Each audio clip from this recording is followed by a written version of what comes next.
Welcome to the Competent Pastor Podcast, a podcast by pastors for pastors that starts with one question. What is the most important skill of a competent pastor? We're your hosts. I'm Michael Danner. And I'm Rachel Ringenberg Miller. Today we're thrilled to talk with Reverend Dr. Sarah Ann Bixler. Sarah is the Associate Dean of Eastern Mennonite Seminary and teaches formation and practical theology at Eastern Mennonite University in Harrisonburg, Virginia. Sarah holds a PhD in practical theology and an MDiv from Princeton Theological Seminary, and she has a BA in English education from Eastern Mennonite University. Her scholarship explores attachment theory and adolescent belonging in faith communities. Sarah, along with her spouse Benjamin and their 3 children, are engaged in restorative work at their historic farm in the Shenandoah Valley, a former plantation established by President Lincoln's great-uncle. They attend Parkview Mennonite Church. Welcome, Sarah. Thank you. Great to be here.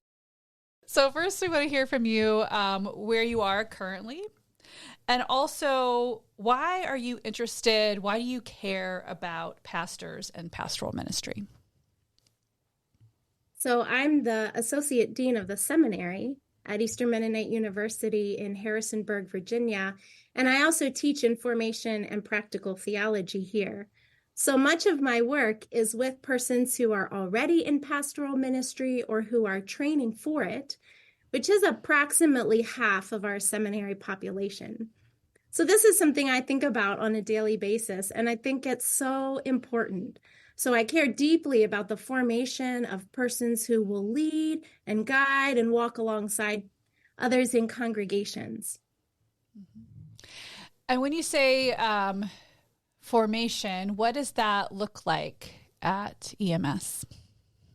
So I understand formation as this dynamic process of being formed by things that might be external to us, and also of intentional behaviors and postures where we seek to form ourselves as well. So for instance, something that we do a lot of in our courses at Eastern Mennonite Seminary is to try out and to explore spiritual practices.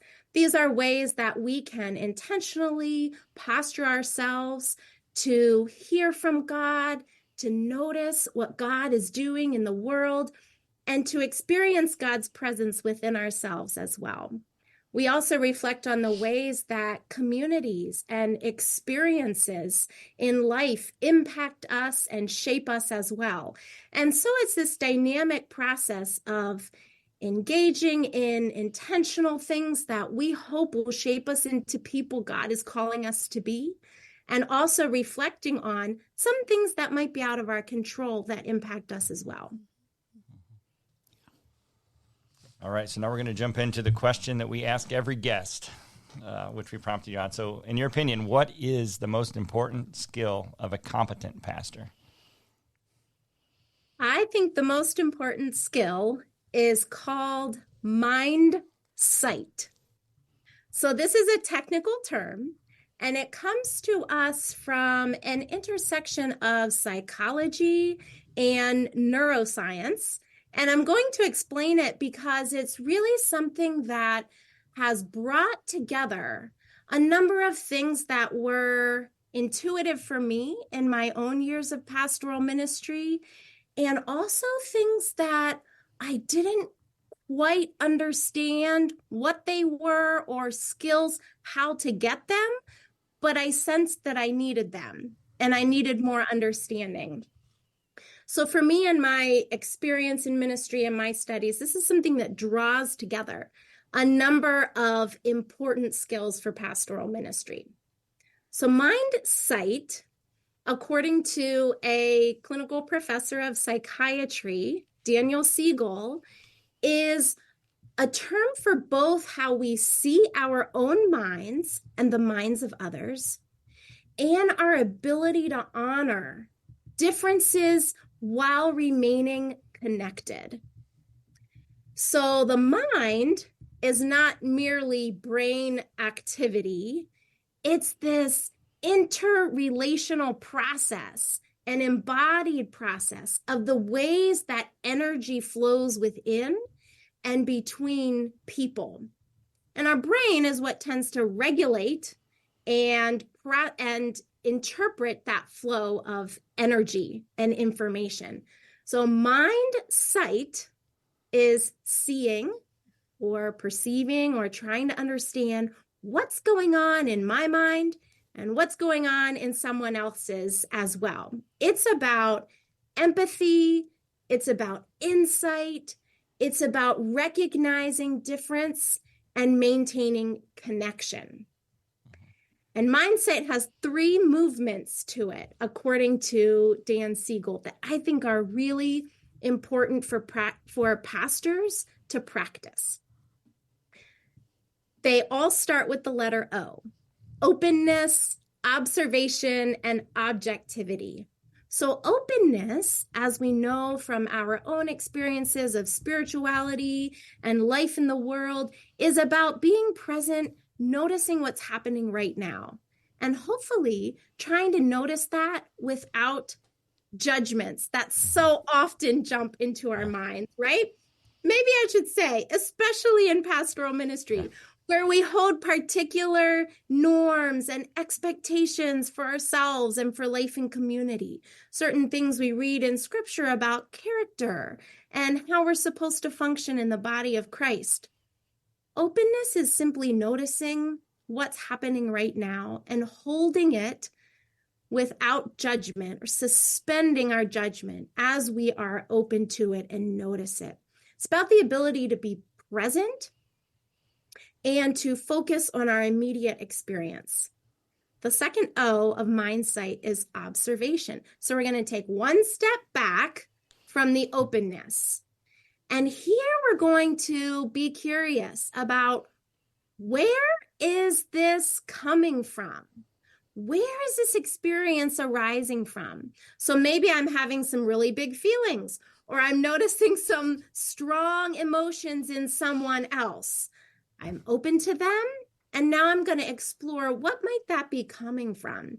A bit of a broader perspective on this flow of energy within and between us. It's about a sense of curiosity and knowing that can come when we're not swept up in the immediacy of the experience. Then there's a third step yet, also starts with O, where we take one more step back, and it's called objectivity.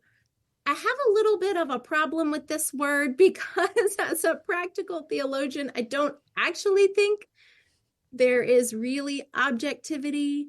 We're all subjects and we interpret things from our own position in the world, our own experiences. But in the practice of mindsight, objectivity simply means another step back from openness and observation. It's not that we're so distant that we lose our personal viewpoint, but it's recognizing that what we see and experience is not all there is. It's not the total reality. It's also not the all there is to someone else and their identity. It's also not all there is to ourselves as well. So objectivity is about recognizing that feelings and emotions, immediate sensations, are like moments in time. They don't totally define us or anyone else. And so this practice of mindsight, openness, observation, objectivity is about seeing and knowing the mind of oneself and another for the purposes of empathy and remaining connected. Yeah, thanks for that deep, lovely description. It was also kind of making me go back, and we've talked about this before, Sarah. So I'm an alum of Eastern Mennonite Seminary, and one of the things that that sticks with me are these reflection papers that we had to write, one a week for 3 years. And my joke was that by the time I was graduating, I was sick with myself. I was done. I didn't want to be with myself anymore. But it is so valuable to spend all that time trying to pay attention to what's going on with yourself. How does that look like coming out? And then when do you need to shift and change based upon, what's going on with you and who you're talking with? So that leads me to my question for you then as a follow-up. So can you give an example of when you did this work well and an example of when you didn't do this work so well, right? Because it's hard. It's a practice. Yeah, right. Yeah. So as I mentioned, mindset is something that I've been studying and learning about as a tool or an understanding, a frame of reference that I wish I had, but that I did not have. So for instance, I'm thinking about the congregational processes that I was part of when I was a youth minister.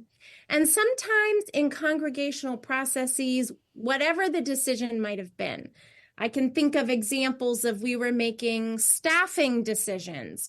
We were making decisions about building projects. We were making decisions about committee membership, for instance. In these congregational processes, sometimes, interestingly, people will complain that protocols aren't being followed, or we didn't do it this way before, for instance. A response that would practice mindset would be able to move beyond a posture of defensiveness, which I absolutely have been defensive before, by saying, well, yes, we are following this process, or perhaps saying, well, it doesn't apply in this case. We're doing something new. We don't have a pattern for this. But instead of getting defensive and argue over whether or not protocol was followed, for instance, in a congregational process, as we practice mindset, we can begin to dig down even deeper and to be curious about, to imagine what might be leading to this behavior of critique that we're observing. So for instance, is there maybe a need that's important here that's not being met? So I wish that I would have been able to interpret complaints about congregational process as a need for clarity, a need for honesty, a need for communication, instead of becoming defensive and feel that it was an attack on me for not doing my job well, for instance. And then as we discover what might underlie some of this flow of energy that we are feeling, there's opportunity to make requests of one another, to take responsibility, to consider how we might be able to meet those needs in the future for clarity, for honesty, for good communication, for instance. How about a time it didn't go well?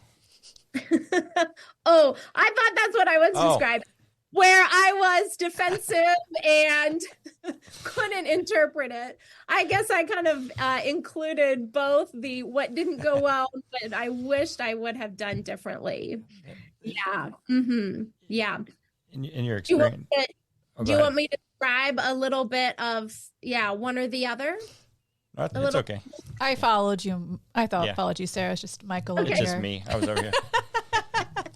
Yeah, well, and it's so easy to get tripped up like on defensiveness, like in that first posture of openness, especially for pastors that feel like any critique is personal, but also maybe even threatening to job stability, all that kind of stuff. How do you help people, especially students you're working with, think about what kind of prompts do you use when you start to feel that in yourself, like that you're being defensive, you're starting to take that the wrong way. You've read an email, now you're mad, and you start typing. Like, how do you help people or think through that or process it? So one of the first steps is, again, to be able to slowly and gently walk ourselves back a couple of steps in observation. So here, something that I find helpful and that I practice with students, actually, we were just practicing it this week in class, in formation and ministry class, is to acknowledge critiques that hurt, that feel very personal, whether they're intended to be or not, and to name some of those criticisms that we're most afraid of hearing. And then to be able to start recognizing us as different from the critique. So when I receive a critique, I might have experienced some kind of a negative emotion. Sometimes, as we were talking about it in class, one of those emotions is fear. Like you mentioned, Michael, my job's at stake. So if I'm not well liked as a pastor, I might not be here. And then what will I do and where will I go? So a first acknowledgement, let's say we're experiencing fear as we receive this criticism, is to move from letting that define ourselves, I am afraid, to feeling it, which is like one step back. I feel fear, and notice that difference. I'm turning fear into something that's just a little bit distanced from my own identity. And then the third step back is I am aware of feeling fear. So it's this subtle shift.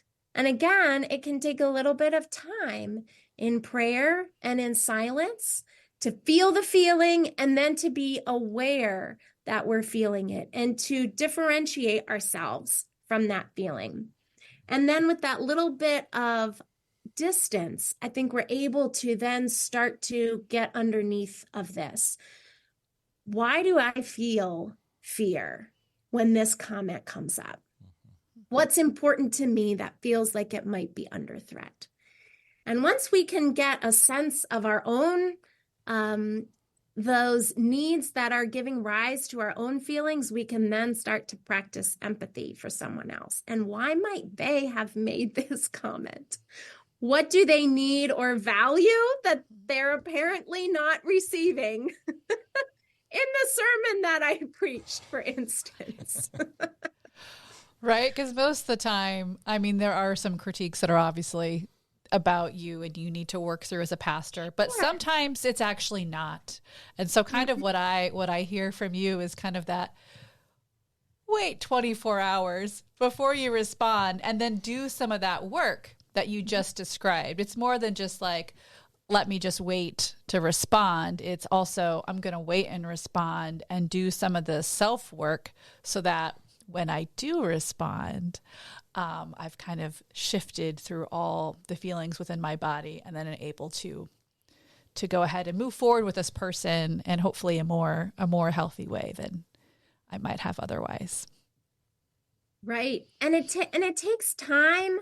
It's hard to do this focused work within ourselves.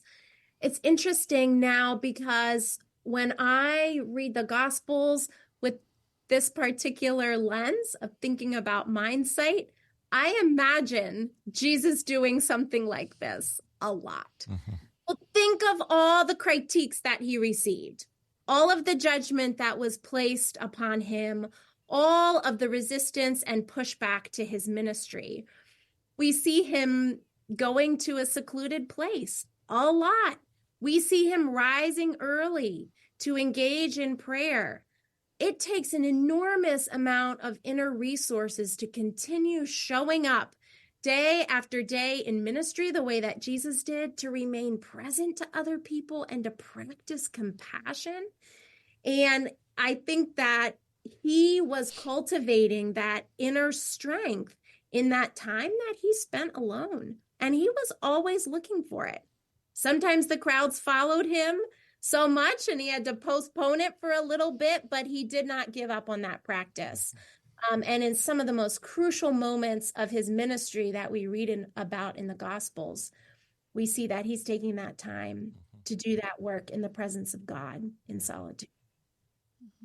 The other thing I noticed is a lot of the people that were encountering Jesus were actually in the kind of response would be the opposite of what you're talking about, where they're threatened by him as one who preaches with authority or something he's teaching. Somehow they feel some sort of a threat to the system, to themselves, to their position, and they start coming at him, even obviously trying to kill him, which might be the opposite of mind sight. I think so. I talk about it sometimes as like empathetic Bible reading. It's like putting yourself in the position of like all the people that were even the people that were coming at him. I'd be like, I mean, I get that. Like if I were in that role, perhaps like these are human folks dealing with the same emotions we would have in these kind of situations. And yet, yeah, he did definitely respond to it quite a lot different and more empathetically than probably we do sometimes. So that's interesting. And he gave it back sometimes. I don't want to minimize that.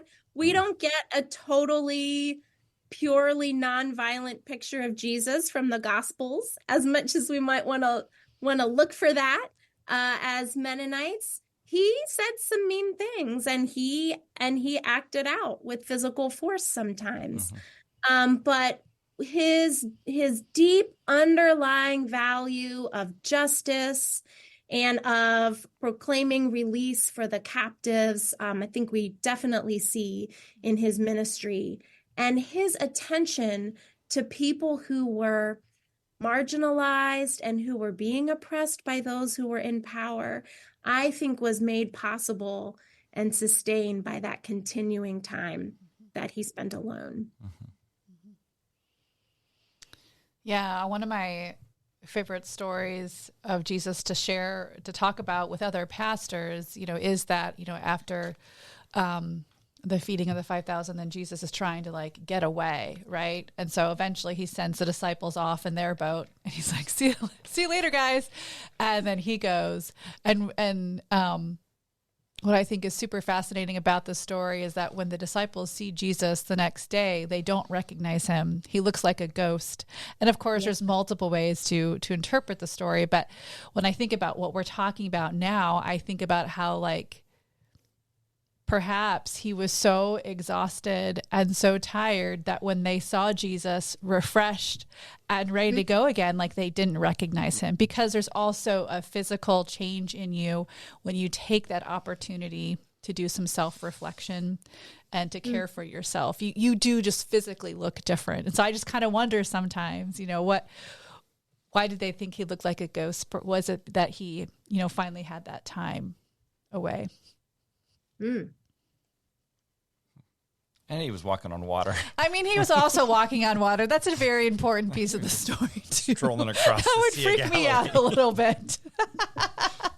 But I think I would recognize either one of you if you're walking on water. I'll stick to flipping tables. I can actually do that. Yeah, but I think how many times in pastoral ministry do we just continue to go and push ourselves and continue to respond to requests and to seeming needs that are immediate and do so out of a place of depletion. We should take our pastoral responsibilities seriously. And there are times where we need to set aside our own needs temporarily in order to respond to a crisis. That's our role. But if we continue to function in patterns where our energy is depleted, that will lead us to burnout. And we saw so much of this, didn't we, during the COVID pandemic? And we have so many persons in pastoral ministry who continue to leave the pastorate because of the burnout. We need practices that can sustain us so that our functioning in times of crisis doesn't become our pattern of functioning for longer periods of time.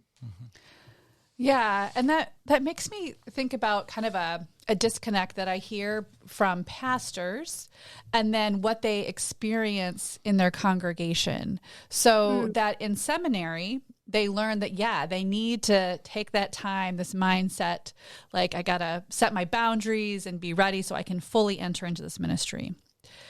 But then when these pastors say, okay, congregation, I need some time away, or I'm not able to come to this event, et cetera, the congregation is like, what? Like, we're paying you to to be here. How can you tell me no. And that is like something that I see or I hear quite often. And I'm just curious, like if you were to talk with a congregation, or how would you respond if you found yourself in that kind of situation? Mm-hmm. Yeah, that's an excellent observation, and it's so true. I have students who are currently serving in pastoral ministry in seminary right now, and they bring this up all the time. I have suggested to my congregation that Monday is my Sabbath, and I keep getting calls. And so also feeling like there aren't folks in the congregation who really understand that important need.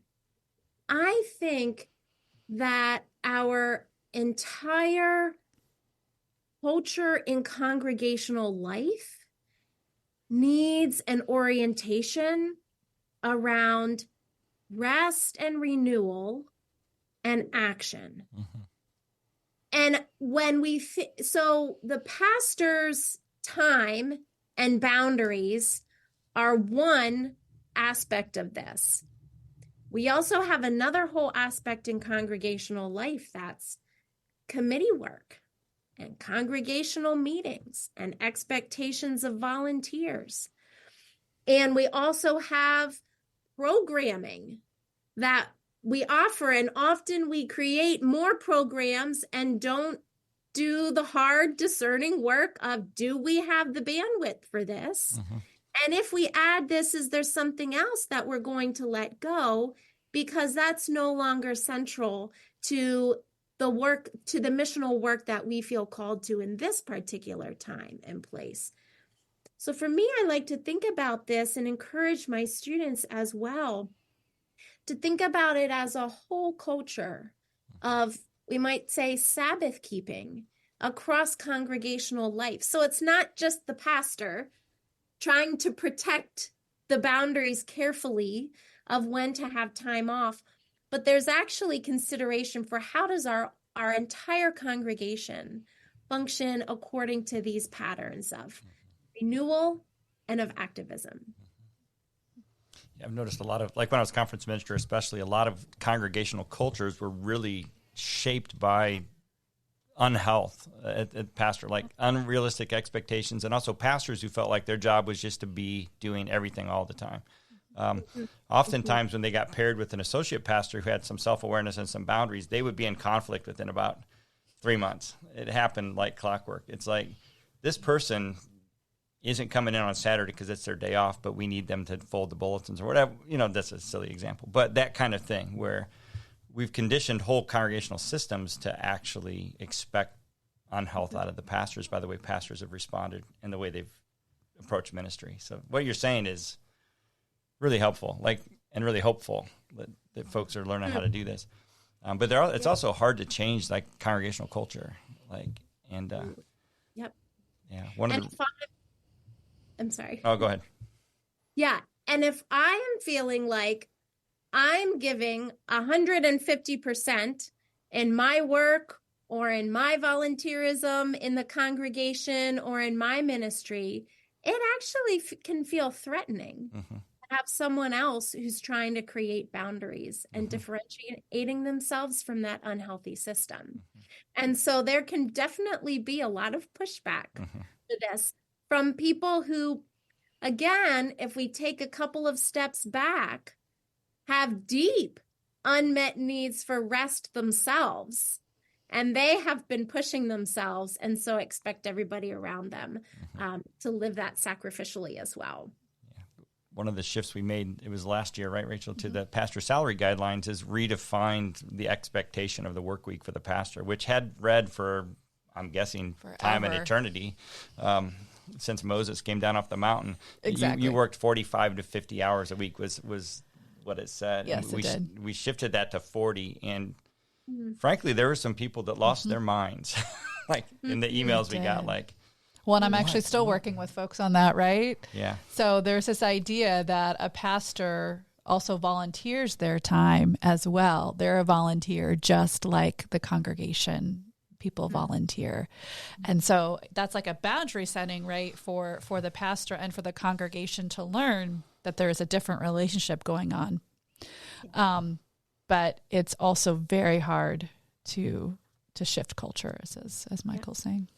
I'm curious, can you give us so let's say your pastor's got this practice, they're working, at MindSight, they're doing these 3 steps. What are the benefits, tangible benefits to a whole community when a pastor functions that way? What does that church look like, perhaps? Mm-hmm. Make a case for why pastors should dive into this. Yeah. So first of all, it provides congregations with a pastor who can be better attentive to their needs.